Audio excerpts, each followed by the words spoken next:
This is the Fantasy Football Unlimited podcast with your host, Kevin Murray. Welcome to the Fantasy Football Unlimited podcast. On this episode, we have an awesome guest. He is a founder and co-owner of IDP Plus. It's Nate Cheatham. Welcome to the show, my man. Thanks for having me. Excited to be here. It's an honor to have you on here. Love unique resources in fantasy football, and IDP Plus definitely fits that bill. For listeners and viewers that might be unfamiliar with your work, what is IDP Plus, and what is the brand all about? Yeah, so IDP Plus, which is the rebrand, we used to be IDP Guys, and we are a resource for IDP, which is individual defensive player fantasy football. And we, provide rankings. We have Discord. We have a lot of video content as well as articles just covering that side of fantasy football. But the reason for the rebrand is we don't just stop there. We are plus. So we're also doing offense, also doing, rookies, doing all sorts of, sports betting, anything that we can get our hands on. We are trying to create content around. That's awesome. So where did your passion specifically come for football? Were you a big sports fan growing up? So I've always been a sports fan, always played sports, but there's just been different kind of eras in my life where I've liked different sports and the relative Detroit team with that sport. So the 90s was big with the Red Wings and hockey for me. I got into Pee-wee hockey and, would watch, sneak out like when I was supposed to be sleeping and watch the Stanley Cup playoffs. Well, my mom didn't realize that, I was hidden in like a little corner, watching those games and those series. Fast forward to when I was in high school in the mid 2000s, I guess is how you'd call it, like 2004, 2005. I was playing basketball and then watching the Pistons. And that was right around the time that they went for a couple championships. And then, my sports watching kind of took a little bit of a pause until about 2009, 2010, when I got into football. And a really close friend of mine introduced me to how great it is to have wings, beer, watching football, and, talking about each other's fantasy football teams. I love it. So as a kid, like, who were your biggest, your favorite players growing up across the sports landscape as a kid? Yeah, so Steve Yzerman, Michael Shanahan, Brendan Shanahan. It's been a little bit of time. Sergei Fedorov back then. Fast forward, the Wallace brothers, Ben and Rasheed Wallace, Rip Hamilton, and then now, Matthew Stafford was one of my favorite players for the longest time, and now that's kind of transitioned over to, Amon-Ra St. Brown, Aiden Hutchinson. I like Jared Goff. I think he's worth the contract, but he's not my first choice. Well, you definitely have those loyalties to Detroit athletes, don't you? I love it. Yeah. So as a sports fan, obviously there can be heartache with sports in general. Is there a moment that was like the worst as a sports fan in your world? Oh, well, I'm a Lions fan, so there's been countless times. I would say, I think it was like 2012 or 2013. They finally put something together, had a chance at the playoffs. That was the year that Stephen Tulloch went up for a celebration, came down and tore his ACL, and he was out for the season. The Lions, I think, limped into the playoffs and was just demolished the first round. I think that year I also had taken a trip out to Michigan, got to go to training camp for the Lions, and so I was really excited for the season, and it just didn't turn out that way. So that those kind of things come up, and now I'm very hesitant to have too much hope going into the season. How did you digest what happened just a few months ago? I mean, that was I'm a lifelong Barry Sanders fan. I'm a Seattle guy, obviously Seahawks and everything, but Barry was my guy. So in the whole country was rooting for Detroit. That collapse, that comeback by the Niners. How did you digest that? Because that was rough from my perspective. Yeah, there's video evidence that my wife has. We were at a sports bar, and I was with a group of friends. We're all together, and I'm out in New England. There was one San Francisco fan. Everyone else was rooting for the Lions, which was awesome to see. It's not something, especially out in like Patriots country, for anyone to root for a team other than New England. So I'm there just pacing in that second half, and it wasn't great. And watching just the drops and the missed downs and everything, that was not great. But overall, the playoff run was really special to me. I got to go to their first playoff win against the Rams. I remember. Yeah. And that was an experience that like I will never forget. I'll always live with that. Just being there in that moment when they finally won, and all of that pain of like not being able to get past that first win was kind of washed away. So, and they're a young team. I mean, they're going to be real competitive these next couple of years. So lots of fun stuff ahead for sure.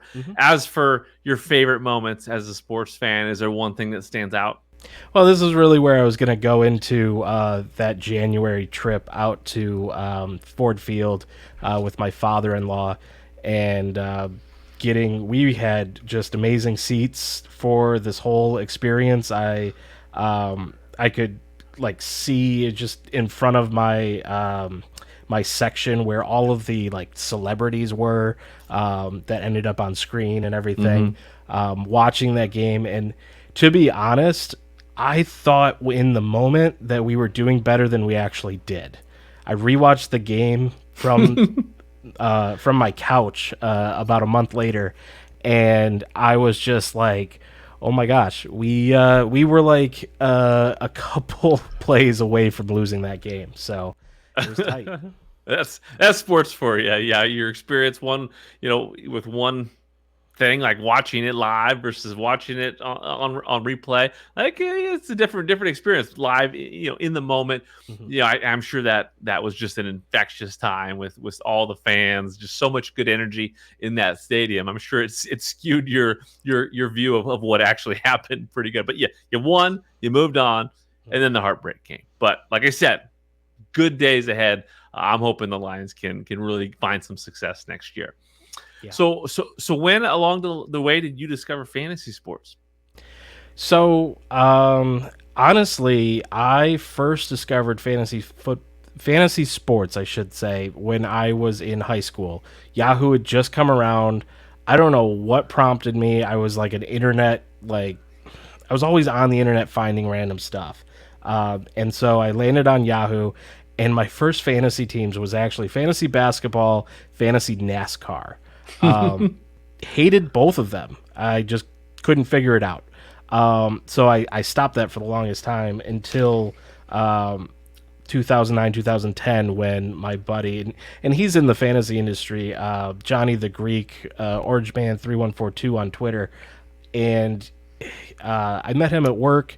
He brought me into his friend group, and that's when like I really got the deep dive into fantasy football. And funny enough, they played IDP, so I started with IDP from the beginning. I didn't even realize that was different from standard. That's crazy. So you start with IDP and you think that's normal. Like that's pretty unique. I love that. So do you remember consuming content back then? Because there's not a lot of IDP content at that time. Do you remember those days and like how you found content?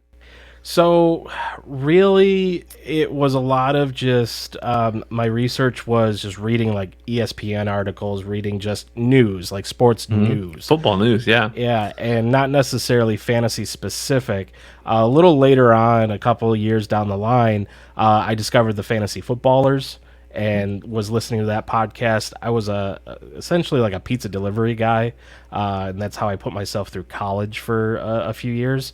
And so when I'm on my, driving to deliver this food, I'd have their show on, and I think I consumed like 1 or 2 seasons worth during that time, and then I kind of moved on to other podcasts, and that just kind of grew my interest in podcasting as a whole.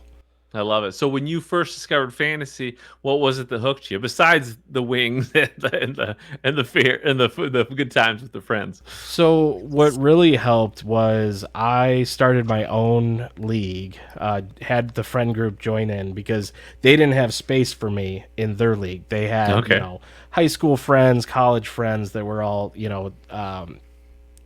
taking up the league spaces and everything. So I was like, I really want to do this. And I started my own. This is now my home league that's been going, 15 years now. And that first year, you could call it collusion, but I won. I was just so locked in, looking at all of the data. And I don't know, I feel like it was easier back then. Less injuries, bigger name players that were just, you get a Peyton Manning and, he could win a season for you. Yeah. And, so I put together a championship team and won. And I was like all in. We did it every year. It was part of like the ritual of, Sunday, set your lineup, jump in the car, go hang out with the friends, watch. We had a setup of like 3 or 4 TVs. We called it the command center. You'd have Red Zone, the 2 local channels, and then someone always had access to like Sunday tickets. So we'd throw up like whatever the best matchup was for the week. Nice. And just order wings, drink beer, and somehow get home around midnight. I love it. So when you started that home league, did you start that as IDP as well? Yeah, that was IDP. I didn't really know. We almost went into Superflex at that point as well. My friend Johnny was he was so adamant about having 2 quarterbacks because he's like, the quarterback position is just so devalued. Like, let's balance this out. And then the other buddy was like, no, I'm not going to play if we do, multiple quarterbacks. It's got to look like a real football team. It's the age-old argument. I love it. Yeah. So were you guys doing live drafts with that league, and do you still do live drafts? No, actually, that was the one part of it that didn't happen. We did everything through Yahoo. We would get together whatever group we could at that time and just draft on the computer. But it wasn't until like the Fantasy Football Expo where I did a draft night out where I actually got to do it in person. And that was an experience as well. Yeah, draft night out's amazing. Every iteration of it has been fun. I went to I stopped by the first one that ever took place, which was in Fort Worth, Texas, and then I went to the one in Dallas at SportsCon back in 2018. Amazing event, but then it's just gotten better, and I love with Seth and IBT taking it over. Like it's a fun event. I'm looking forward to that one coming up this next August. So can't wait. We'll obviously talk a little bit about the expo. But with that league that you have, any special traditions that you have, maybe like last place punishments or just ways that you guys communicate for trash talk and all that kind of stuff, or even like trophies, that kind of stuff? Yeah, so we got a trophy. I invited a college buddy into the league, and he was like, I'm going to get you a trophy, donate it to the league. Funny thing, he's never won the trophy in the close to 10 years that he's been playing in it, but it's the Cooper Manning trophy. It's for the little bit of Manning in all of us that never I love bloomed. So. Yeah, that's good. I love that. Who's your biggest rival in fantasy football? So in that league is my buddy Steve. It's like every time I'm on my way to the championship, we always end up playing each other, and it's been me winning most of the time, but it's always like an event. But in overall, I would say it's probably my buddy Johnny, because we are just in so many leagues together, and I know that he's such a savant that just beating him one time in any of those leagues we are in together is like its own Super Bowl for me. I love fantasy football league rivals. Like maybe no one else cares, but I just think it's so much fun because every league has that person, right? Every person who plays fantasy seems to have that one person that that it means the most when they win, and it hurts the most when they lose. So shout out to those guys for sure. What are your favorite settings and formats? I imagine you're going to say IDP, but with fantasy, like are there certain settings that you love to have in addition to IDP? Yeah, auction leagues are a big favorite of mine. The ones where like you do it on MFL and you've got like 100 players on the board and everyone's like, bidding and bidding over someone else. It's very much like economics to me. I like to see like how prices shift based off of like someone gets outbid on a top player, and then now they've moved all that money to three other players, and now they're moving up. So it's really interesting. And a few years back, I set up a big like tournament with auction. It just was such a bear to keep it going. Yeah, I know it's definitely a big ordeal, but definitely something where when people go auction, they don't go back because they love just how special it is and how how much control you have over the roster that you assemble. You're not dependent on a guy not picking the guy that you want on your team. So auctions is definitely something that is a great way to go when it comes to drafting fantasy rosters. So when did you start getting into content creation, getting behind content creation? Talk to me about the origin of IDP Guys and all that good stuff. Yeah, so my school background, I've got a degree in journalism, and then I switched over to graphic design and then marketing and web design by the time I graduated.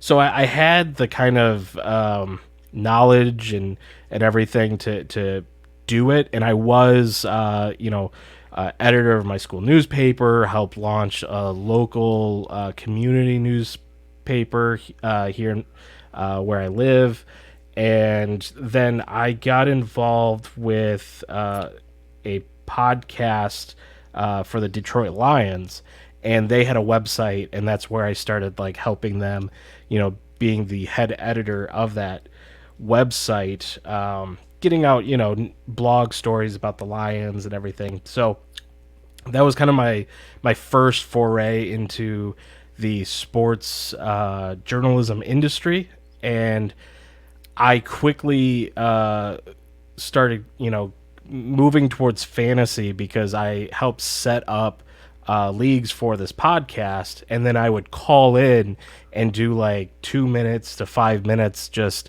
news every week on what was happening in that league. And I moved in with my buddy John at the time, and we just kind of always talked about football. And so because I was involved with this podcast, I was like, what if we did it? And that's where we kind of like tried to figure out like, okay, what's the topic going to be? And we looked, just like you said, like back then there wasn't a lot of resources for IDP. I think there were 2 other podcasts that I knew of.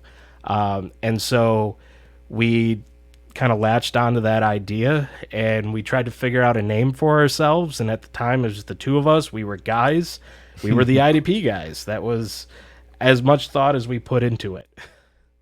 I love it. And then over time, like you said, you've evolved. So now IDP Plus. That's a new thing this year, right? Yeah. So we've been transitioning. Last year, we put a lot of time and effort into the planning. We wanted to make sure we were landing on our final form. What we were going to not move away from. And we wanted to kind of pay respect to our roots and where we came from. Also, there's the SEO value of having IDP in our domain, but then give us some way forward to expand, and that's where that plus really came from. And we wanted to be inclusive. We've grown beyond 2 dudes in their living room podcasting to there's like a team of 30 of us, and it's not all guys. There's women on the team. And so we wanted to kind of add that inclusivity as well to our branding. I love it. And you've also, again, you have that background in web and graphics, video stuff. You've done a lot of stuff in the industry for other people. Obviously, the Fantasy Expo is a huge part of your world when it comes to just behind the scenes stuff. Talk to me a little bit about some of the other contributions you've made in this space. Yeah, so if you've gone to like campustocanton.com, involved with that brand, I built their website. You just had the Ball Blast girls on, and I was helping them with their website right before they transitioned away from that. I'm trying to think here. There's the expo, and I try to just be helpful. So when I see someone in the industry that's having some issues with their website, I usually try to be the first one to just raise my hand and say, hey, like, how can I help you? And majority of the time, I'm not trying to get anything back. I just want to help out the community, show, how to fix something if someone lacks that information or that knowledge, because I did a lot of the learning on my own and breaking my site, then having to fix it and those kind of things. So I've seen a lot of those errors, and if I could help someone else out, I think it's some goodwill. That's awesome. Well, I mean, it's a wonderful community, great people. We both know that, and so having that heart to help out is awesome. So if anybody's out there that's looking for some advice, hit Nate up. Yeah, don't flood his DMs too much, because he's still got stuff to do. But no, obviously, that's really cool that you can do that and have been able to do that over the years. What's been the biggest challenge that you've faced, trying to move this brand forward over the years? Yeah, I mean, it's always about getting the right team together. I very often I say to, in our staff meetings or to our leadership, like, building a fantasy football website team is a lot like, I feel like building a Super Bowl sports team, football team. You have to have all the right pieces at the right time and everyone working in unison and motivated, And so, especially where we're like a startup, we do pay, but we aren't, giving people full-time money. We're small business. We're, just getting going. And so we've gone through many iterations, and, we try to help people move up if that's what they want to do. So it's all these moving pieces. You got to have them all together at the right time. And I think we're there. We've got the right team together, and things are moving really, really smoothly. That's awesome. So what are your long-term goals for yourself and for IDP Plus? Yeah, so we're about a month away from a really big announcement that I wish I could share here, but it's going to be something that's going to take us into the future of what we're doing. And for me, I'm just interested in seeing, where this goes. And, I work in marketing and stuff, so it's just fun to utilize my talents in a way that's for a hobby, for something that's fun and not I work for an IT company. There's only so much fun you can have with IT marketing. I love it. Now, it's okay, I like teasers, so it's okay that you didn't fully disclose something's going on or what it's gonna be. But hey, if you're interested, stay tuned, because there's a big announcement ahead. I love that. What's been your the most fulfilling part of this? I'm sure, again, kind of working with the community and all that, but talk to me about just your favorite part about being involved in this fantasy industry. Helping people learn really is the biggest kind of fulfilling part. Having impact on others, being able to go to Canton in August and have relationships with people and friendships that span multiple years, multiple visits. That's really the biggest thing, is just the relationship part of all of this, and being able to see people that I helped, maybe discover, coach up a little bit, go on and into, bigger sites.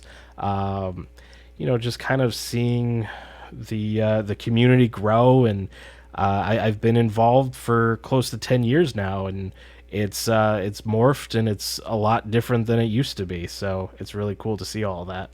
I love that, and it does. It comes alive in August in Canton, Ohio, for sure, at the Fantasy Football Expo. Talk to me about the expo and the things you're doing behind the scenes with Bob Lung, just to make this the best event possible. Yeah, so I relaunched the website this year to something a little more interactive, a little more engaging. Still a lot of things going on behind the scenes to make that website even better. It's my projects is a lot like juggling. I get little bits of time to work on everything, and so it's just really exciting to be part of that event and help Bob in just how do we make it better? What are the things? Being so close to him, I do get little bit of insight of like, hey, what's coming? And so like this whole sports betting Saturday event is going to be really cool. And then just trying to market for him and get more eyeballs in, and more people coming to the expo, more sponsors and that kind of stuff. So just so that he can grow and it can be the best event that it can be. I love it. What's your favorite event at the expo? Who I'm going to probably say draft night out, because of just how much I love drafting in person. The first time I did it was it was the first expo after it came back. So this was like 2021, right? In the ballroom. Yeah, 2021. That's it. That's the right colors. I know the years by the color of the logo.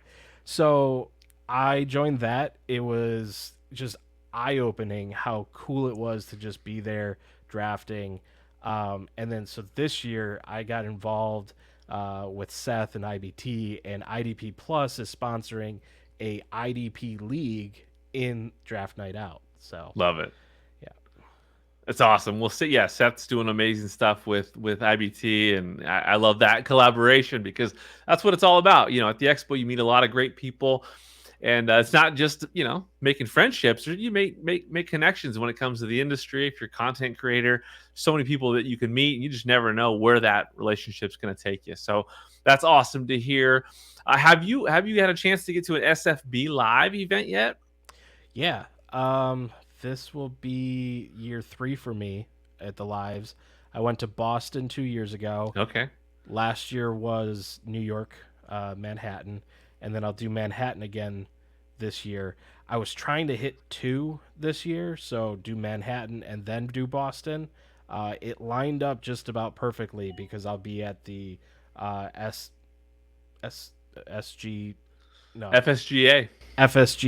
Expo.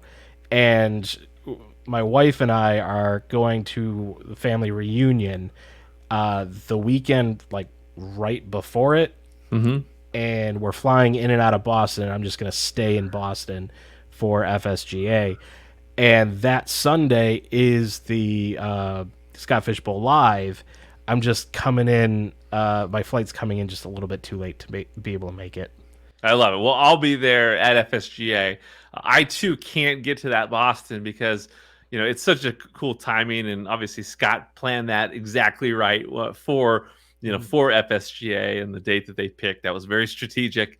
But I got a nephew in a wedding that Sunday, but I'm gonna try to take a red eye out there and go to FSGA. So I look forward to seeing you there, because that's always a fun event to go to. But those SFB live events are amazing. Talk to me about that New York one. What was that like last year? Because I know they put a lot into that one. Yeah, it was a lot of fun. I got to draft right next to Sal Leto from he does the Podathon, and it was just a really great group of guys. Got to meet some new faces, hang out with some people that I already knew. It was so hot. And I did not realize that there was a train, like a subway car, that went from Grand Central to Times Square. And so I walked it, which was 4 or 5 blocks, and I just got in and I'm like sweating. And it was so miserable for like the first hour until I cooled off. But it was an amazing event. The Boston event the year before was really awesome. The whole thing, being involved with Scott Fishbowl, being able to play it. I also do the Avi Makers, which I've been doing that for like 4 years now, I believe. That's another website. Prior to the current iteration, because Scott kind of took it over, I created their first Avi website and kind of streamlined that whole process, because it really was, at the beginning, just Twitter DMs and an Excel spreadsheet. And I kind of came in and created a system for them, and Scott's now taking it to the next step. I love it. Well, Scott's doing great things. Awesome to hear about some of the things that you've done, again, beyond what is already known. Obviously, one thing that brings us all together is football. We just got the draft done, last month. Obviously, a lot of excitement ahead of us. Any players that you're really excited about where they landed for the 2024 season? Yeah. Well, one of the podcasts that I do for IDP Plus is our ranking show, and I with this guy Johnny Freakin' Fantasy, and he's been talking up Marvin Harrison Jr. prior to the draft like so much, and he's like, if he lands in the Cardinals, like it's just gonna be really great. Like he's gonna take off. He's got the best potential right there, and so that's kind of who I've been zeroing in on, grabbing him since that played out, and I think that he's gonna be a great wide receiver and in a perfect landing spot. I love it. No, he's definitely got the pedigree. He's obviously as talented as can be. I can't wait. I too think that it was a perfect landing spot. I'm glad he's down there in the desert. Good things ahead for Marvin Harrison Jr. for sure. Let's dive into a few rapid fire questions. Learn a little bit more about you. What do you enjoy most about what you're doing in the industry right now? Just learning. Right now I'm going through, and with this rebrand, we're going from our old domain to a new domain, and I've taken on the task because our old website is about 8 years old. I built it like as I was learning, and so it's just been a little clunky here and there. So now I'm taking it like almost needle in a haystack, one thing at a time, porting it over, and it's just extended my knowledge of like websites, web design, and best practices and everything to such a new degree. And I'm really excited when that launches, because the new website's going to just be so fast, and I'll have the ability to go through and fix all the bugs that have just been stacking up and I haven't been able to get to. I love that. That's cool. Can you name a person that you'd love to watch a football game with, just to get their insight and perspective on the game? I would, hey, this is the Detroit fandom in me. Eminem. It's so cool of how much of a fan he is, and I think it'd be fun to just sit there on the couch talking about the Detroit Lions and seeing what I feel like he'd be really funny talking about the team. I'm sure. No, I'm sure that's a good one. That's a good one. What are your favorite hobbies and activities outside of sports? So I golf, and I do a nerdy tabletop game called Star Wars X-Wing. So. Nice. What is that? So it's essentially dog fighting with little miniature Star Wars ships. That's awesome. I love it. I'll have to look into that one. What's your all-time favorite TV show? Ooh, that's a good question. Parks and Rec. I would say Parks and Rec. I've watched that half dozen times all the way through now, and it's always great. It is. It's truly one of the best for sure. How about an all-time favorite movie? I'm gonna go super dude here and just say Top Gun. Really classic 80s movie. Kind of hits all of the right marks. It certainly does. But how do you so what do you think of Top Gun 2? I like Maverick. I thought it was interesting how they evolved the character of Maverick, Tom Cruise. Yeah. I liked there were a lot of callbacks, but it was still kind of not expected. I go into a lot of movies because I watch a lot of movies with my wife and my buddy John, and I'm always waiting. Like I know it's like if I can expect the plot, I'm not really a fan of that movie, you know. And if I go into it and I can't tell where it's going, then I'm very intrigued and really invested in it. And that was Yeah, one I of those mean, movies. yeah, no, and I think it was incredible. I think especially for a follow up like that after all those years, I thought they absolutely nailed it. How about an all time favorite sports movie? Oh, sports movie. That one. Let's see. Hoosiers. The the basketball movie with Yeah, oh man, I can't remember that actor's name now. yeah, Uh, it's Lex Luthor yeah, in yeah. in old Superman. I think of the South Park episode where Gene Hackman. Gene Hackman. Yep. That's it. Because that's I can't remember the line, but it's like Hackman instead of Superman. So There you go. but yeah, I watched that in high school, and it's one of those movies I could watch over and over again, and it's like it's so like old style movie where it's kind of slow, really kind of builds up, and then you have the the peak of the plot, which is different than how movies are now. I feel like they're just more faster pace. Sure. So it's just an overall really good movie. Yeah, absolute classic for sure. What's your favorite band, artist, musician, all Yeah. time? So I am a big pop punk fan, um, and State Champs is my favorite band, just because I feel like they encompass like all of the pop punk sound. I've seen Okay. them a few times in concert. Actually, got to jump on stage on a very small show one time.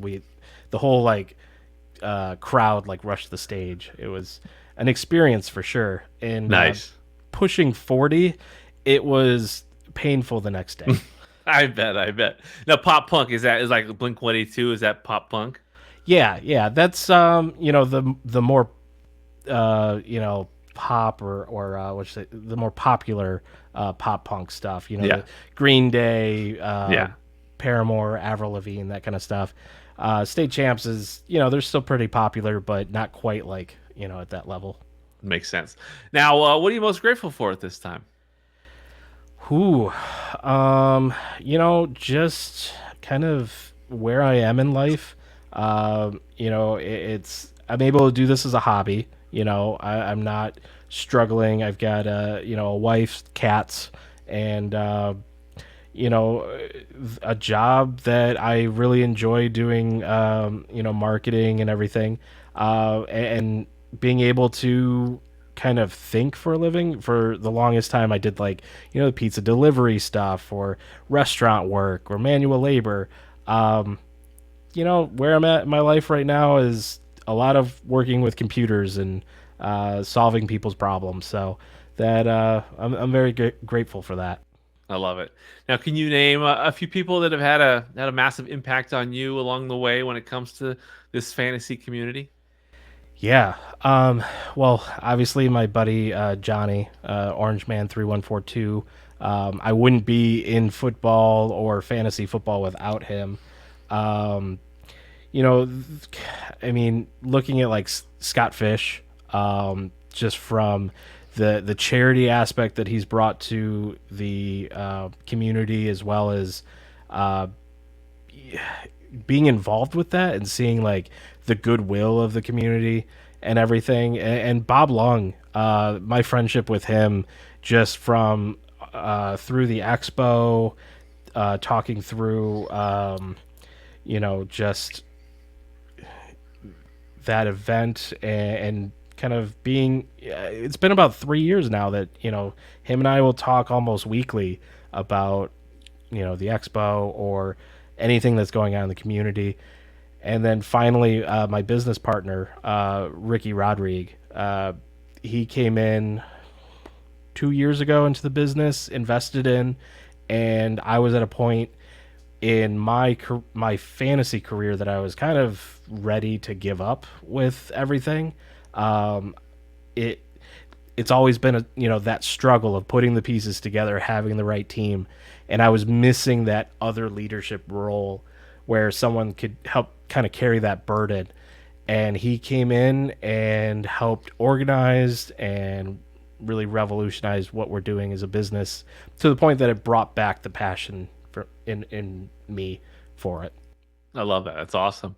Now, can you give some advice for people that want to get more involved in fantasy or in content creation, or finding a niche like web design, or helping out in the community in a different way aside from just being front facing content creation? Yeah, I mean, learning the technical skills is important. YouTube is an amazing university that you can learn a lot of things, video editing, marketing, graphic design, that kind of stuff. So if that's something that you're interested in, read up about it, watch videos on it, kind of learn. There's a lot of roles out there. There's a lot of sites where people are looking for that. So if you want to get in on a background level, definitely shoot for that. But if you want to produce content, I mean, the best thing to do is just start doing it.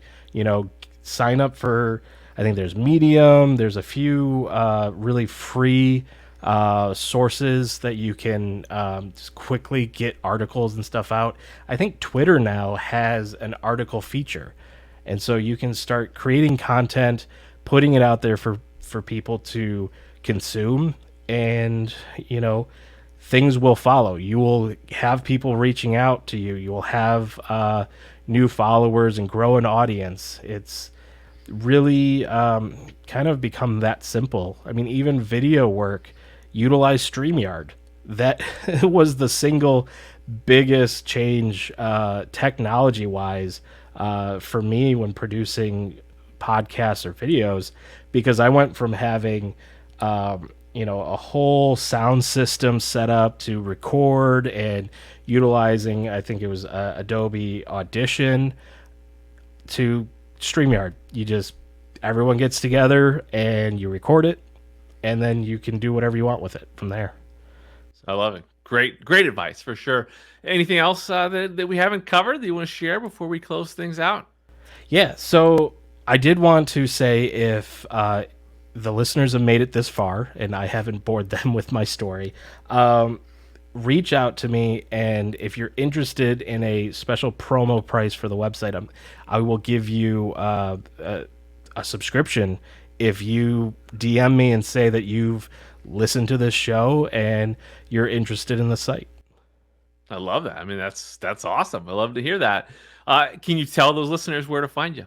Yeah, so at Nate Cheat on Twitter. You can also just email me directly, nathan@idpguys.org, and follow the website at IDP_plus on Twitter, and you can go to idpguys.org and read the articles, check out the content, and I gotta say, we have one of the best Discords in fantasy football. So active, so many people involved, 24/7 advice and question answering. I love that, and there's a big announcement coming up in a few weeks. So stay tuned, because there's great things coming ahead for IDP Plus. Love to hear that stuff, and again, thank you so much for joining me, Nate. Absolute pleasure to have you on here. Cannot wait to see you in Canton, Ohio. Probably see you actually hopefully before then in Boston at FSGA. But hopefully you have a great rest of the off season. Enjoy the summer ahead, and look forward to seeing everything you got ahead of you in 2024. Awesome. Thank you for having me on your show. It was a pleasure. Thank you for listening to the Fantasy Football Unlimited podcast. Until next time, be sure to follow and subscribe to all of FFU's social media accounts for daily content.